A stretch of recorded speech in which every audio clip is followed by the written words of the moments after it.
Hi friends, இந்த வீடியோவில் நம்ம வந்து பார்த்திங்கன்னா ஒரு 4 டேகை பற்றி பார்க்க போகிறோம். ஸோ அதை வந்து ஒரு எக்ஸ்பிளைனோட HTML டேக்ஸை போட்டு ஒரு எக்ஸ்பிளைன் பண்ணால் வந்து ஈஸியாக புரியுன்றக்காக டேகை போட்டு எக்ஸ்பிளைன் பண்ணுறேன்.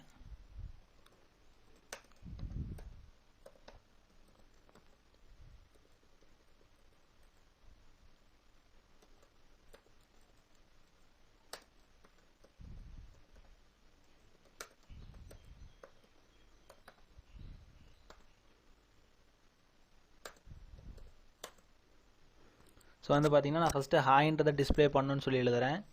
எனக்கு வந்து நெக்ஸ்ட் லைனில் வந்து ஹலோ அப்படின்ற வார்த்தை வந்து வரணும். ஆனால் இதை நான் ப்ரௌசரில் டிஸ்பிளே பண்ணணும்னு வச்சுங்களேன், எனக்கு இது வந்து ஒரே லைனில் வரும். நான் பாருங்கள். ஸோ இப்போ அதை நம்ம சேவ் பண்ணிக்கலாம்.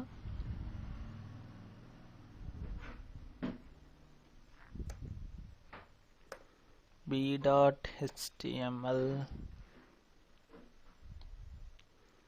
ஸோ நான் வந்து ஏன் இங்கே டைட்டில் வந்து மென்ஷன் பண்ணலன்னா, ஸோ வந்து இந்த எக்ஸாம்பிளுக்கு வந்து நமக்கு அந்தளவுக்கு தேவைப்படாது.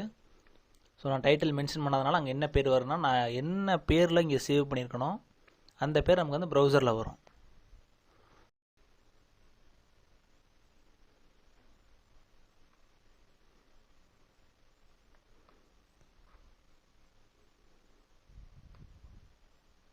பார்த்தீங்களா, நான் சொன்ன மாதிரி ஒரே லைனில் வந்துருச்சு. ஸோ எனக்கு வந்து அடுத்த லைனில் தான் வேணும் அப்படின்றப்ப நம்ம என்ன யூஸ் பண்ணணும் யாருன்னு போட்டேன், சேவ் பண்ணிட்டேன். ஸோ இப்போ திரும்பி ரிஃப்ரெஷ் பண்ணி பார்ப்போம் அந்த வெப் ப்ரௌசரை. ஸோ பார்த்தீங்கன்னா நமக்கு நெக்ஸ்ட் லைனில் வந்துருச்சு.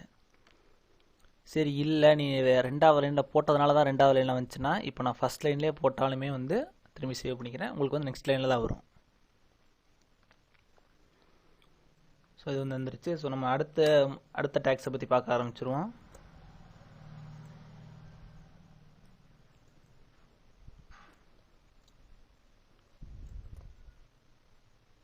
அதாவது பார்த்தீங்கன்னா இப்போ நம்ம வந்து சும்மா ஹாய் ஹலோன்னு கொடுத்தப்ப டிஃபால்ட்டதுக்கு என்ன ஸ்டைல் இருக்கோ அது மட்டும்தான் வந்து உங்களுக்கு வந்திருக்கும். பார்த்தீங்கன்னா வந்து ஒரே மாதிரியாக தான் இருக்கும், அதில் எந்த ஸ்டைலுமே வந்து இருக்காது. இல்லை எனக்கு இந்த கொஞ்சம் வந்து ஸ்டைலாக வந்து மாற்றணும் அப்படின்னு பார்த்தீங்கன்னா அதுவும் நம்மளால் முடியும்.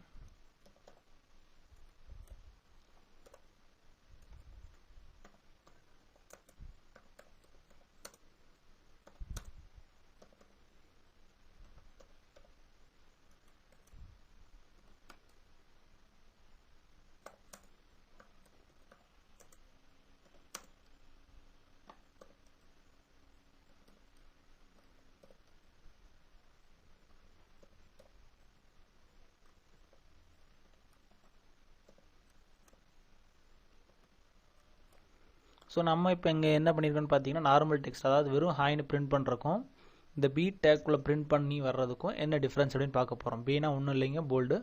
ஸோ அந்த டெக்ஸ்ட் வந்து கொஞ்சம் போல்ட் பண்ணி நமக்கு கொடுக்கும். ஸோ இங்கே நம்ம 2 பிரேக் போட்டதுனால ஒரு 2 லைன் ஸ்பேஸ் விட்டு வரும். நான் முன்னாடியே சொன்ன மாதிரி நான் வந்து டைட்டில் வந்து போடலை.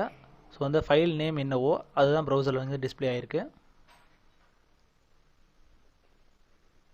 ஸோ பார்த்தீங்களா, நார்மல் டெக்ஸ்ட்டுக்கும் இந்த போல்டு டேக்கில் போட்ட டெக்ஸ்ட்டுக்குள்ள டிஃப்ரென்ஸை.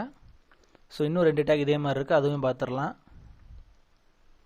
திரும்பி டெக்ஸ்ட் பண்ண வேண்டாம், இதை அப்படியே காப்பி பேஸ்ட் பண்ணிடுவோம்.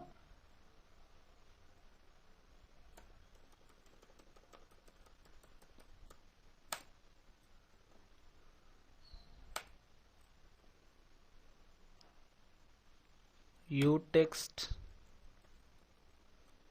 பி டேகுக்கு பதிலாக யூ டேக், பி டெக்ஸ்ட்டுக்கு பதிலாக ஐ டெக்ஸ்ட், பி டேகுக்கு பதிலாக ஐ டேக்.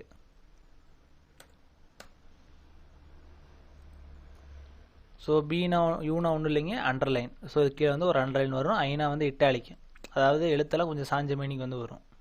ஸோ இப்போ பார்த்துடலாம். ஸோ பார்த்தீங்கன்னா உங்களுக்கே தெரிஞ்சிருக்கும் நார்மல் டெக்ஸ்ட்டுக்கும் யூ டெக்ஸ்ட்டுக்குள்ள டிஃப்ரென்ஸ், நார்மல் டெக்ஸ்ட்டுக்கும் ஐ டெக்ஸ்ட்டுக்குள்ள டிஃப்ரென்ஸ். ஸோ ஓகே, இது வந்து தனித்தனியாக தான் போட முடியுமா, ஒட்டுக்கா போட முடியாதுன்னு கேட்டால் ஒட்டுக்காவை நம்மளால் போட முடியும்.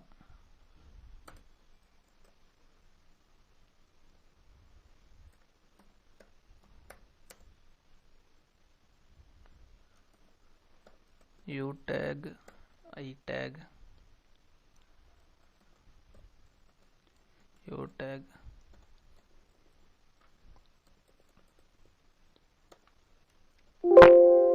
ஸோ இப்போ நம்ம சேவ் பண்ணிட்டோம். இப்போ ரெஃப்ரெஷ் பண்ணி பார்ப்போம் திரும்ப ப்ரௌசரை.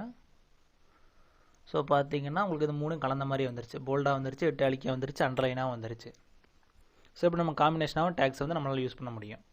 ஸோ அடுத்த வீடியோவில் மீதி இருக்கிற டேக்ஸை பற்றி பார்க்க ஆரம்பிச்சிருவோம்.